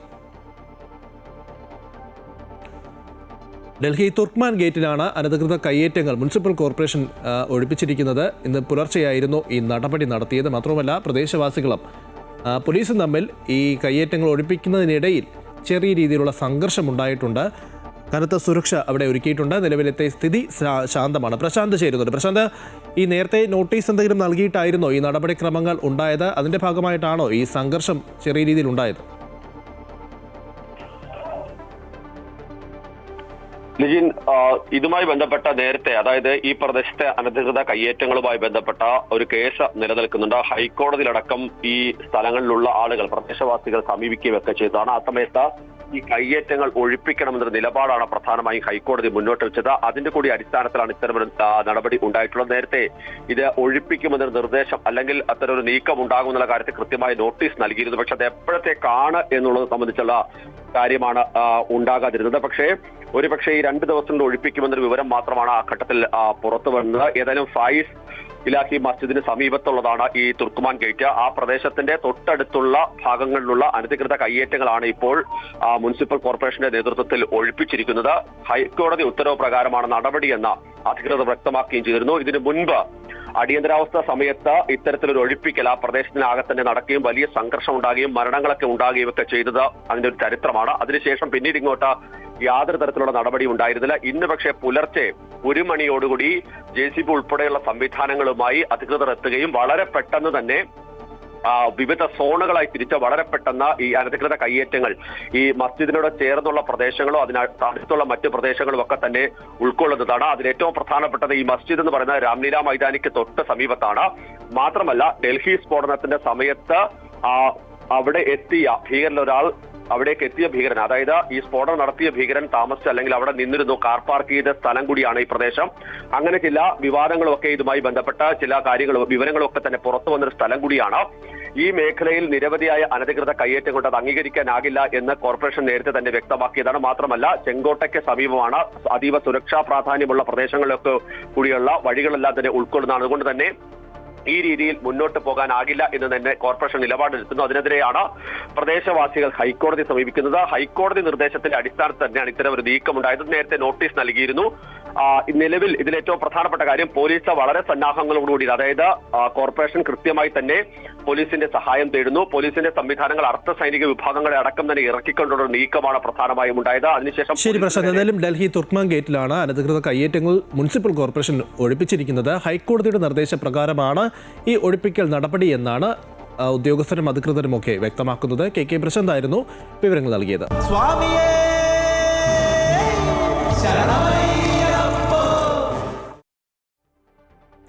മകരവിളക്ക് അടുക്കുംതോറും ശബരിമലയിൽ വൻ ഭക്തജന തിരക്ക്. കഴിഞ്ഞ ദിവസവും മല ചവിട്ടിയവരുടെ എണ്ണം 1 ലക്ഷം പിന്നിട്ടു. തിരക്ക് വർദ്ധിച്ചതോടെ കൂടുതൽ നിയന്ത്രണങ്ങളും ഏർപ്പെടുത്തിയിട്ടുണ്ട്. വിവരങ്ങളുമായി സന്നിധാനത്ത് നിന്നും സുധീഷ് ചേരുകയാണ്. സുധീഷ്, ഓരോ ദിവസം കഴിയും തോറും വലിയ തിരക്ക് അനുഭവപ്പെടുന്നുണ്ട്. മാത്രമല്ല, കഴിഞ്ഞ ദിവസം 1 ലക്ഷത്തിൽ പരം ഭക്തരാണ് മല ചവിട്ടിയത്. സ്വാഭാവികമായും ഇന്നും അത് വർദ്ധിക്കാൻ തന്നെയല്ലേ സാധ്യത? തീർച്ചയായും കഴിഞ്ഞ ദിവസങ്ങളിലൊക്കെ തന്നെ തുടങ്ങിയിരിക്കുന്ന ആ ഒരു തിരക്ക് അത് ഇപ്പോഴും അങ്ങനെ തന്നെ തുടരുന്നു. ഇനിയും അല്പം തിരക്കിന് കുറവുണ്ടെങ്കിലും പുലർച്ചെ മുതൽ ഒരു ചെറിയ രീതിയിലുള്ള അയ്യപ്പന്മാരുടെ തിരക്ക് സന്നിധാനത്തിലേക്ക് അനുഭവപ്പെടുന്നുണ്ട്.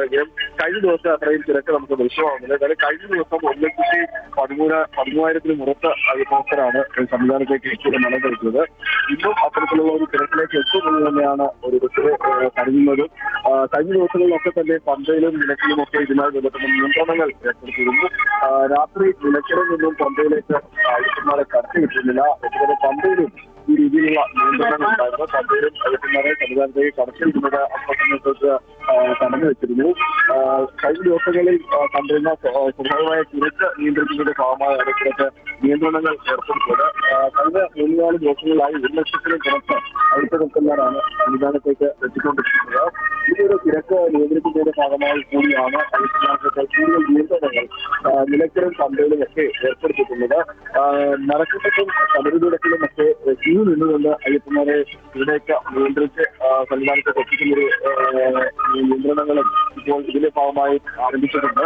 ഏതായാലും നടപ്പന്തലിലും അയ്യപ്പന്മാർ കൂടുതലായി സമയം കാത്തുനിൽക്കേണ്ടി വരുന്നു എന്നുള്ള ഒരു സാഹചര്യം കൂടി ഇപ്പോൾ സന്നിധാനത്ത് അനുഭവപ്പെടുന്നത്. സന്നിധാനത്ത് ഇപ്പോൾ പൂജകൾക്കായി നട അടച്ചിരിക്കുകയാണ്. അങ്ങനെ അയ്യപ്പന്മാർ ഫ്ലൈ ഓവറിലൊക്കെ നിറഞ്ഞ് അവരുടെ അയ്യപ്പ നഷ്ടം കാത്ത് ഇങ്ങനെ നിൽക്കുന്ന ഒരു സമയമാണിപ്പോൾ.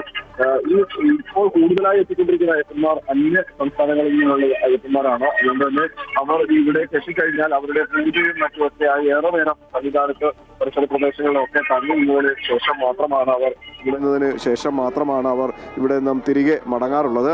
അതും ഈ സമയത്ത് തിരക്ക് കൂടുതലാക്കിയിട്ടുണ്ട്. ഏതായാലും അയ്യപ്പന്മാർ ഈ പൂജകളും മറ്റുമൊക്കെ കഴിഞ്ഞാൽ അധിക സമയം സന്നിധാനത്ത് ചിലവഴിക്കാതെ ഇവിടെ നിന്ന് മടങ്ങണം എന്നൊരു നിർദ്ദേശം ഇപ്പോൾ പോലീസും മറ്റുമൊക്കെ നൽകിയിട്ടുണ്ട്. കാരണം സന്നിധാനത്തെ ഈ ഒരു തിരക്ക് നിയന്ത്രിക്കുന്നതിൻ്റെ ഭാഗമായിട്ട് കൂടിയാണ് ഇത്തരത്തിലൊരു ചില നിർദ്ദേശങ്ങളൊക്കെ വെച്ചത്. എങ്കിലും സന്നിധാനത്ത് ഇപ്പോഴും വിരിവെച്ച് നിൽക്കുന്ന അയ്യപ്പന്മാർ അത് അവർക്ക് കൂടുതലായ അയ്യപ്പന്മാർ സന്നിധാനത്തേക്ക് എത്തുമ്പോൾ ഇത് തിരക്ക് കൂട്ടുന്നുണ്ട ഒരു സാഹചര്യം കൂടിയുണ്ട്. ഒപ്പം തന്നെ 18ാം പടിയിലൂടെ കയറുന്ന അയ്യപ്പന്മാരുടെ എണ്ണം കൂട്ടുന്നതിനും ഇപ്പോൾ ശ്രമിച്ചു വരികയാണ്. കാരണം മുൻപ് ഇത്തരത്തിൽ അയ്യപ്പന്മാരെ കൂടുതലായി 18ാം പടിയിലൂടെ വലിച്ച് മുകളിലേക്ക് എത്തിക്കുന്നു എന്നൊരു പരാതി അയ്യപ്പന്മാരുടെ ഇടയിലുണ്ടായിരുന്നു.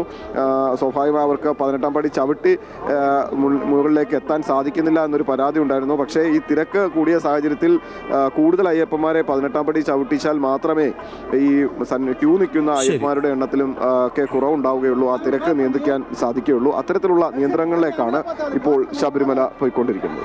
ശരി, എന്നാൽ മകരവിളക്ക് അടുക്കുന്നതോടുകൂടി വലിയ തിരക്ക് അനുഭവപ്പെടുകയാണ് സന്നിധാനത്ത്. അതോടൊപ്പം തന്നെ വലിയ നിയന്ത്രണങ്ങളും ഇപ്പോൾ ഏർപ്പെടുത്തിയിട്ടുണ്ട്. സുധീഷാണ് വിവരങ്ങൾ നൽകിയത്. ലഡാക്ക് സംഘർഷത്തിൽ അറസ്റ്റിലായ പൗരാവകാശ പ്രവർത്തകൻ സോനം വാങ്ചുക്കിനെ മോചിപ്പിക്കണമെന്നാവശ്യപ്പെട്ട് ഭാര്യ ഗീതാഞ്ജലി നൽകിയ ഹർജി സുപ്രീം കോടതി ഇന്ന് പരിഗണിക്കും. ജസ്റ്റിസുമാരായ അരവിന്ദ് കുമാർ, NV അഞ്ചാരിയ എന്നിവർ അടങ്ങിയ ബെഞ്ചാണ് ഹർജി പരിഗണിക്കുന്നത്. ഹർജിയിൽ കേന്ദ്രത്തിനും ലഡാക്ക് ഭരണകൂടത്തിനും ജോധ്പൂർ ജയിൽ അധികൃതർക്കും നോട്ടീസ് അയച്ചിരുന്നു. ലഡാക്കിന് സംസ്ഥാന പദവിയും 6ാം ഷെഡ്യൂൾ പദവിയും ആവശ്യപ്പെട്ട് നടന്ന സമരത്തിൽ 4 പേർ കൊല്ലപ്പെടുകയും 90 പേർക്ക് പരിക്കേൽക്കുകയും ചെയ്തിരുന്നു. ഇതുമായി ബന്ധപ്പെട്ട കേസിലാണ് ദേശീയ സുരക്ഷാ നിയമപ്രകാരം വാങ്ചുക്കിനെ അറസ്റ്റ് ചെയ്തത്.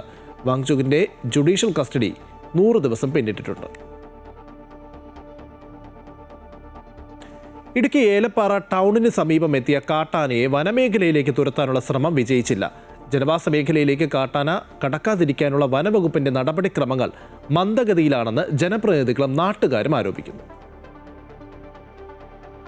ഇടുക്കി ഏലപ്പാറയിലും പരിസര പ്രദേശങ്ങളിലുമായി ഉണ്ടായിരുന്ന കാട്ടാന രാത്രിയോടെ ടൗണിന് സമീപം ശാന്തിനഗർ ഭാഗത്തേക്ക് എത്തുകയായിരുന്നു.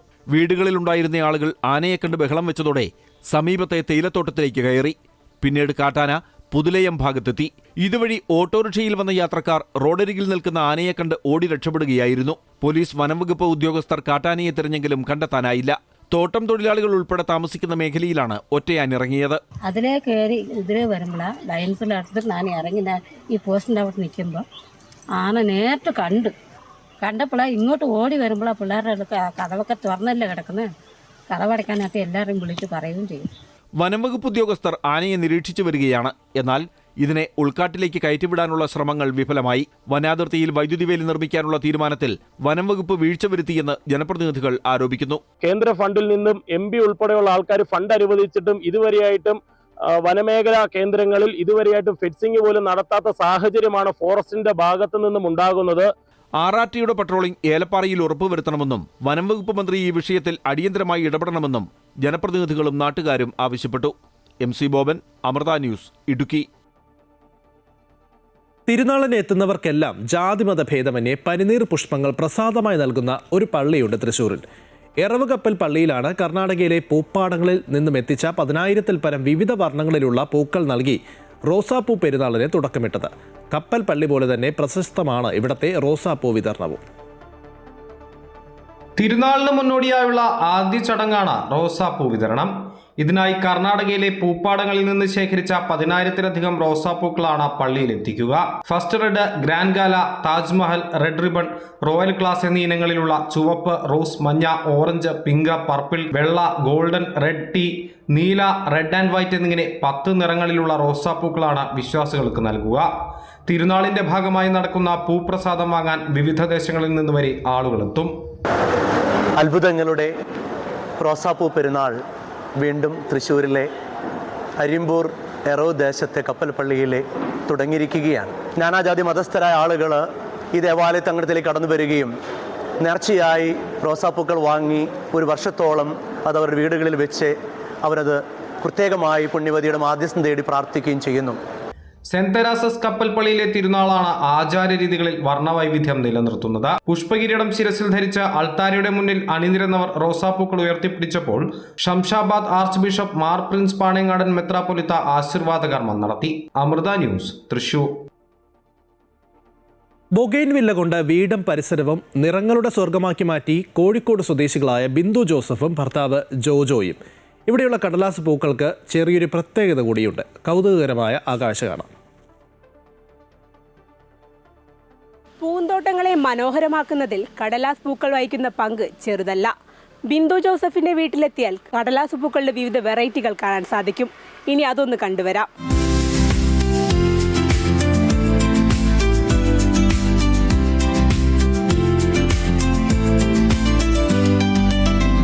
സക്കുറ ബല്ലാക്കാൻ, ഗോൾഡൻ പട്രോ പാൽബനോ, മിലോബാറ്റിക്, ബ്രിസാറഡ്, വൈറ്റ് പാന്തർ തായ്വാൻ, മാജിക് ഐസ്ക്രീം എന്നിങ്ങനെ പേരിനെ പോലെ ചെടികളിലും പുതുമയുണ്ട്.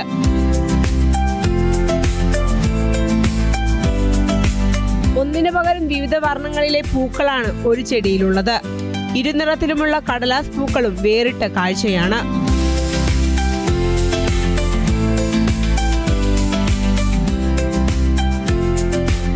2002 വീടിന് മുന്നിൽ നഴ്സറി ആരംഭിച്ചെങ്കിലും 2 വർഷങ്ങൾക്ക് മുൻപാണ് കടലാസ് പൂവിന് മാത്രമായി നഴ്സറി എന്ന ചിന്തയിലേക്ക് ബിന്ദു ജോസഫ് എത്തുന്നത്.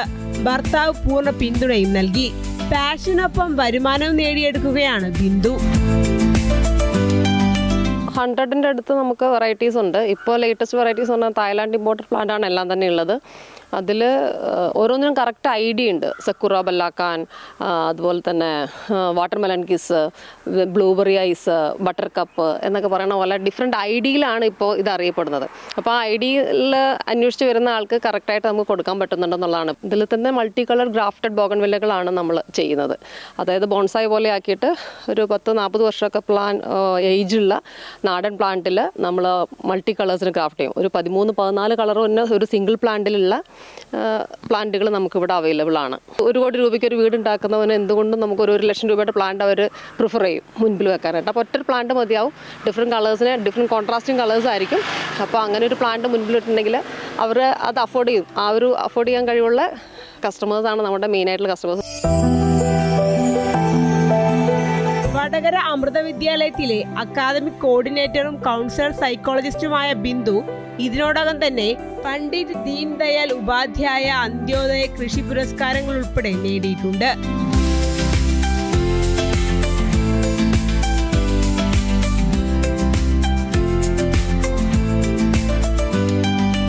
ക്യാമറമാൻ അമൃത് കൽപ്പറ്റയ്ക്കൊപ്പം ലക്ഷ്മിപ്രിയ, അമൃത ന്യൂസ്, കോഴിക്കോട്.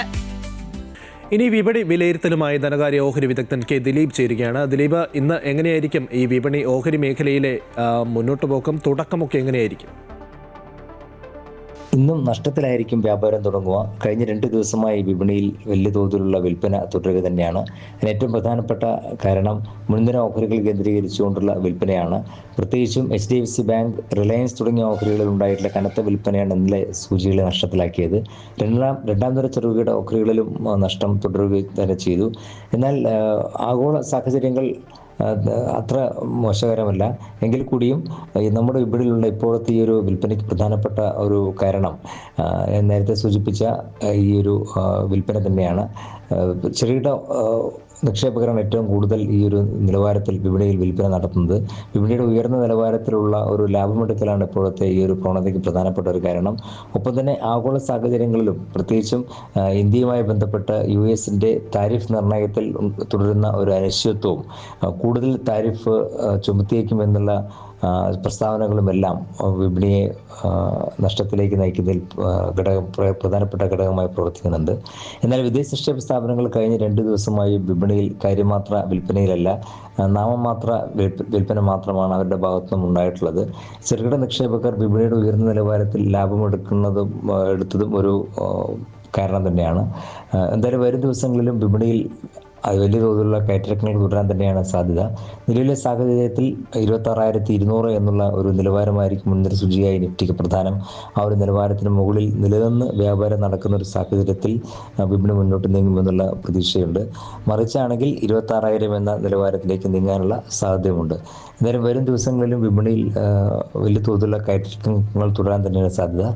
ഇന്ന് നേരിയ നഷ്ടത്തിലായിരിക്കും വ്യാപാരം തുടങ്ങുക. ഇതാണ് വിപണി മേഖലയിൽ ഇന്നുണ്ടാകുന്ന മാറ്റങ്ങൾ. ഇനി അക്ഷരപ്രേമികൾക്ക് ഇനി സുവർണകാലം. കേരള നിയമസഭ അന്താരാഷ്ട്ര പുസ്തകോത്സവത്തിന് ഇന്ന് തിരി തെളിയുകയാണ്. രാവിലെ 11 മണിക്ക് മുഖ്യമന്ത്രി പിണറായി വിജയൻ പുസ്തകോത്സവം ഉദ്ഘാടനം ചെയ്യും. ആഘോഷങ്ങൾക്ക് മുന്നോടിയായി നിയമസഭയിലെ വൈദ്യുതി ദീപാലങ്കാരത്തിന്റെ സ്വിച്ച് ഓൺ കർമ്മം സ്പീക്കർ AN ഷംസീർ നിർവഹിച്ചു.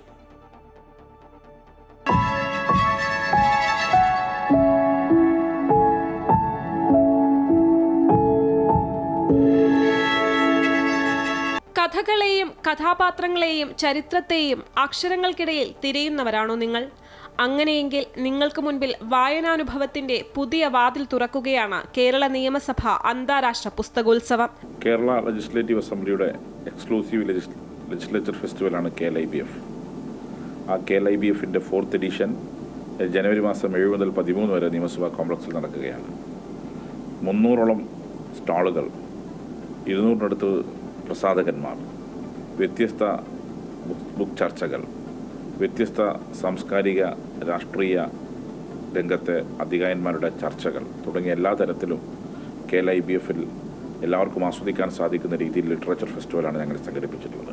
പുസ്തക ചർച്ചകളും എഴുത്തുകാരുമായുള്ള സംവാദങ്ങളും അങ്ങനെ അനേകം കൗതുകങ്ങൾ ഉള്ളിലൊളിപ്പിച്ചുള്ള പുസ്തകമേളയുടെ ഭംഗി കൂട്ടാൻ എല്ലാ ദിവസവും സാംസ്കാരിക പരിപാടികളുമുണ്ട്. 9-ാം തീയതി വൈകുന്നേരം നിങ്ങളോടൊപ്പം ഒത്തുചേരാൻ സ്പെഷ്യൽ എക്സ്ക്ലൂസീവ് ഷോയുമായി ടീം അമൃതയുമുണ്ട്. എല്ലാ ദിവസവും വൈകുന്നേരം എല്ലാവർക്കും ആസ്വദിക്കാൻ സാധിക്കുന്ന കൾച്ചറൽ ഇവൻറ്റും ഞങ്ങൾ ഒരുക്കിയിട്ടുണ്ട്.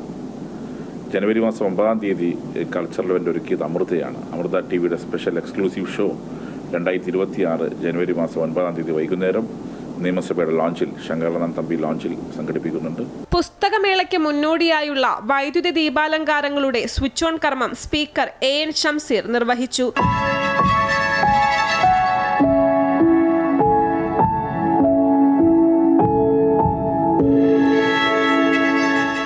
ഇനിയുള്ള 7 ദിവസം തലസ്ഥാനത്തിന് അക്ഷരങ്ങളുടെ ഉത്സവകാലമാണ്. ദേശീയ അന്തർദേശീയ പ്രസാധകരും എഴുത്തുകാരും ഒന്നിക്കുന്ന അക്ഷരങ്ങളുടെ മഹാസംഗമകാലം. ക്യാമറമാൻ സുനിലിനൊപ്പം ദേവിക ചന്ദ്രൻ, അമൃത ന്യൂസ്, തിരുവനന്തപുരം. വെനസ്വേലയിലെ US സൈനിക നടപടി UN രക്ഷാസമിതിയുടെ അടിയന്തര യോഗത്തിൽ US സഖ്യകക്ഷികൾ വിമർശിച്ചു. പരമാധികാര രാജ്യത്ത് കടന്നുകയറി രാഷ്ട്രത്തലവനെ തട്ടിക്കൊണ്ടുപോകുന്നത് രാജ്യാന്തര നിയമങ്ങളുടെ ലംഘനമെന്ന് ഫ്രാൻസ് കുറ്റപ്പെടുത്തി. എന്നാൽ അധിനിവേശത്തിന് പദ്ധതിയില്ല എന്നും ലഹരിമരുന്ന് കേസിലെ പ്രതിയെയാണ് പിടികൂടിയത് എന്നും അമേരിക്ക ന്യായീകരിച്ചു. മഡുറോയുടെ സോഷ്യലിസ്റ്റ് പാർട്ടി തന്നെ ഭരണത്തിൽ തൽക്കാലം തുടരുമെന്ന സൂചനയും നൽകി. വെനസ്വേലയിലെ പ്രശ്നങ്ങൾ പരിഹരിച്ച ശേഷമേ തെരഞ്ഞെടുപ്പിനെ പറ്റി ആലോചിക്കുകയുള്ളൂ എന്നും ട്രംപ് വ്യക്തമാക്കുന്നു.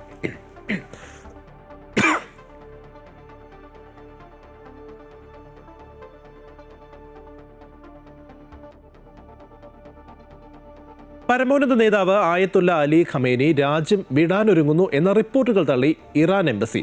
ഇറാനിലെ സാമ്പത്തിക പ്രതിസന്ധിയിൽ രോഷാകുലരായ ജനങ്ങൾ പ്രക്ഷോഭം തുടരുന്ന സാഹചര്യത്തിൽ റഷ്യയിലേക്ക് ഖമേനി പോകുമെന്ന് റിപ്പോർട്ടുകളുണ്ടായിരുന്നു. സുരക്ഷാ സേനയും സൈന്യവും സർക്കാർ ഉത്തരവുകൾ പാലിക്കാൻ തയ്യാറാകാത്ത സാഹചര്യമുണ്ടായാൽ 20 കുടുംബാംഗങ്ങൾക്കൊപ്പം ഖമേനി രാജ്യം വിട്ടേക്കുമെന്നായിരുന്നു റിപ്പോർട്ടുകൾ.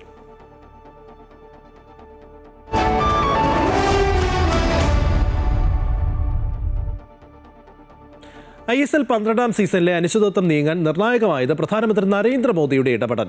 14 ക്ലബ്ബുകളും ഇത്തവണ ലീഗിൽ ടൂർണമെന്റിൽ പങ്കെടുക്കും. ബ്ലാസ്റ്റേഴ്സ് തട്ടകമായ കൊച്ചിയിൽ കൂടുതൽ മത്സരങ്ങൾ ഉണ്ടായേക്കും എന്നാണ് സൂചന. അതേസമയം ഈ സീസണിൽ പ്ലേ ഓഫ് മത്സരങ്ങൾ ഉണ്ടാകില്ല. നിലവിൽ 10 ക്ലബ്ബുകൾ മാത്രമാണ് കഴിഞ്ഞ ദിവസം നടന്ന ചർച്ചയിൽ കളിക്കുമെന്ന് ഉറപ്പ് നൽകിയിട്ടുള്ളത്. ഒഡീഷ FC, ചെന്നൈയിൻ FC തുടങ്ങിയ ക്ലബ്ബുകൾ കൂടുതൽ സമയം ആവശ്യപ്പെടുകയായിരുന്നു.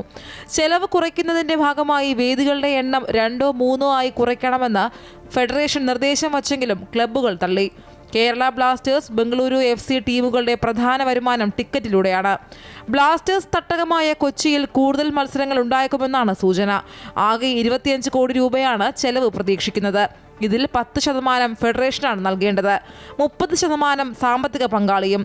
നിലവിൽ സ്പോൺസർ ഇല്ലാത്തതിനാൽ ആ തുകയും കൂടി ഫെഡറേഷൻ നൽകുമെന്ന് AIFF പ്രസിഡന്റ് കല്യാൺ ചൗബെ പറഞ്ഞു. സാമ്പത്തിക പങ്കാളിയെ കിട്ടാത്തതിനാൽ പ്രതിസന്ധിയിലായ ലീഗ് ഏത് വിധേനയും നടത്തുക എന്നതായിരുന്നു അഖിലേന്ത്യാ ഫുട്ബോൾ ഫെഡറേഷന്റെ നിലപാട്. ക്ലബ്ബുകളും ഫെഡറേഷനും തമ്മിലുള്ള ആദ്യഘട്ട ചർച്ചകൾ ഫലവത്തായില്ല. തർക്കം സുപ്രീം കോടതിയിലെത്തി. പിന്നാലെ കായിക മന്ത്രാലയവും ഇടപെടുകയായിരുന്നു. കഴിഞ്ഞ മാസം പ്രശ്നപരിഹാരത്തിനായി 3-അംഗ സമിതിയെ ഫെഡറേഷൻ നിയമിച്ചിരുന്നു. ഈ സമിതിയുടെ റിപ്പോർട്ടിന്റെ അടിസ്ഥാനത്തിലാണ് ലീഗ് വേഗത്തിൽ ആരംഭിക്കാനുള്ള നടപടികൾ കൈക്കൊണ്ടത്. ഇതിനിടെ ബ്ലാസ്റ്റേഴ്സ് ഉൾപ്പെടെയുള്ള ക്ലബ്ബുകളിൽ നിന്ന് വിദേശ കളിക്കാരും പിന്മാറിയിരുന്നു. കഴിഞ്ഞ വർഷം മെയ് മുതലാണ് പ്രതിസന്ധികളുടെ തുടക്കം. നടത്തിപ്പുകാരായ ഫുട്ബോൾ സ്പോർട്സ് ഡെവലപ്മെന്റുമായുള്ള കരാർ ഡിസംബറിൽ അവസാനിക്കുമെന്ന് ഉറപ്പായിട്ടും പുതിയ വാണിജ്യ പങ്കാളിയെ കണ്ടെത്താൻ ഫെഡറേഷന് കഴിഞ്ഞില്ല. അതോടൊപ്പം താരങ്ങളുടെ ശമ്പളം വെട്ടിക്കുറയ്ക്കുന്നതുൾപ്പെടെയുള്ള കാര്യങ്ങളും പരിഗണനയിലാണ്. Sports desk, Amrita news. 10 രൂപയ്ക്ക് നാരങ്ങ വെള്ളം കിട്ടാത്ത നാട്ടിൽ 5 രൂപയ്ക്ക് വയറു നിറയെ ഭക്ഷണം. അങ്ങനെ രാജ്യശ്രദ്ധ ആകർഷിക്കുകയാണ് ഡൽഹിയിലെ അടൽ ക്യാൻറ്റീൻ. 5 രൂപ നൽകി റൊട്ടിയും ചോറും എല്ലാം ഉൾക്കൊള്ളുന്ന ഭക്ഷണമാണ് ക്യാൻറ്റീനിൽ നിന്നും ലഭിക്കുന്നത്. പ്രധാന ഇടങ്ങളിൽ എല്ലാം ക്യാൻറ്റീനുകൾ തുറക്കുകയാണ് സർക്കാരിന്റെ ലക്ഷ്യം.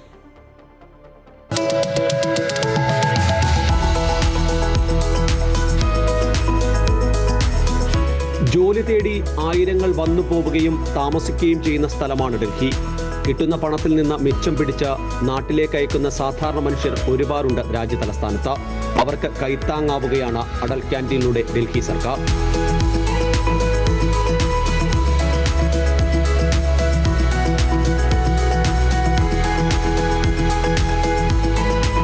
ശുചീകരണ തൊഴിലാളികളും റിക്ഷാ തൊഴിലാളികളും അടങ്ങുന്ന വലിയൊരു വിഭാഗം ജനതയുടെ വിശപ്പ് മാറ്റുന്ന ഇടമായി ഈ ഭക്ഷണശാല മാറി. വരി നിന്ന് 5 രൂപ കൊടുത്ത് ടോക്കൺ എടുത്താൽ തൊട്ടടുത്തു തന്നെ ചോറും ചപ്പാത്തിയും നല്ല കറിയുമൊക്കെ അടങ്ങുന്ന സ്വാദിഷ്ടമായ ഭക്ഷണം ലഭിക്കും. മുൻ പ്രധാനമന്ത്രി അടൽ ബിഹാരി വാജ്പേയിയുടെ ജന്മദിന ആഘോഷങ്ങളുടെ ഭാഗമായാണ് പദ്ധതിക്ക് ഡൽഹി സർക്കാർ തുടക്കം കുറിച്ചത്. വളരെ പെട്ടെന്ന് ഡൽഹി നിവാസികളുടെ ഹൃദയം കീഴടക്കി അടൽ ക്യാൻറ്റീൻ. दिल्ली सरकार 5 रुपये ले रही है, 50 लोगों को ना खिला के 5000 लोगों को खिला रही है, तो कहीं ना कहीं पैसे तो कमाएगी. पैसे कम है लेकिन क्वांटिटी ज़्यादा है सेल की, तो स्टाफ को ये ना समझना चाहिए कि यहाँ जो लोग आए हैं भूखे नंगे आए हैं, खाना खाने आए हैं. ബിഹാർ ഉൾപ്പെടെയുള്ള സംസ്ഥാനങ്ങളിലും ഇത്തരം പദ്ധതി വേണമെന്ന ആവശ്യം മുന്നോട്ട് വെക്കുന്നു ചിലർ. बहुत अच्छा खाना दे रहा है, ये सुविधा बहुत अच्छा किए हैं कि 5 रुपया में खाना मिल जाते हैं. बहुत अच्छा खाना मिलते हैं, खाना भी पेट भर जाते हैं. मैं बिहार का हूँ रहने वाला, पर बिहार में ऐसा तो सिस्टम मोदी जी किए नहीं हैं, पर बिहार में भी लागू करना चाहिए उनको. मेरे बिहार में भी, मैं बिहार से यहाँ सिक्योरिटी गार्ड में काम करता हूँ. 2 നേരം ഭക്ഷണം ലഭിക്കും. കുട്ടികൾ മുതൽ പ്രായമായവർ വരെ അടൽ ക്യാൻറ്റീനെ ഇപ്പോൾ ആശ്രയിക്കുന്നുണ്ട്.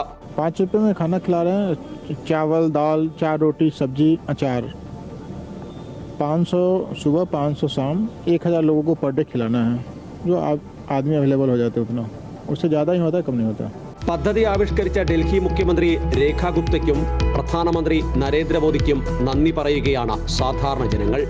ജനകീയ ഹോട്ടലുകളും കുടുംബശ്രീ ഹോട്ടലുകളും കേരളത്തിലുണ്ടാക്കിയ വിപ്ലവകരമായ മാറ്റം നമ്മൾ കണ്ടതാണ്. ഇപ്പോഴും അത് കാണുന്നുണ്ട്, അനുഭവിക്കുന്നുണ്ട്. ഡൽഹിയെ സംബന്ധിച്ച അത്തരത്തിലൊരു മാറ്റത്തിനും നീക്കത്തിനും തുടക്കം കുറിച്ചിരിക്കുകയാണ് ഡൽഹി സർക്കാർ.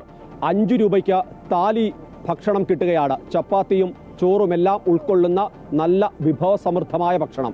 അതും എല്ലാ സാധാരണക്കാരനും ഏറ്റവും താഴേക്കിടയിലുള്ള മുഴുവൻ ആളുകളെയും ഉൾക്കൊണ്ടുള്ള രീതിയാണ്. അതിലേക്ക് തന്നെയാണ് അടൽ ക്യാൻറ്റീൻ എത്തി നിൽക്കുന്നത്.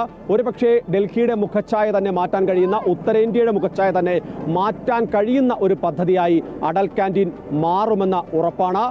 രവീന്ദ്രകുമാർ ഉജ്ജൻവാളിനൊപ്പം KK പ്രസാദ്, അമൃത ന്യൂസ്, ന്യൂഡൽഹി. എന്തായാലും ഗുഡ് മോർണിംഗ് കേരളം പൂർണ്ണമാവുകയാണ്. കൂടുതൽ വാർത്തകൾക്കായി അമൃത ന്യൂസിൻ്റെ യൂട്യൂബ് ചാനൽ കാണുക. നമസ്കാരം.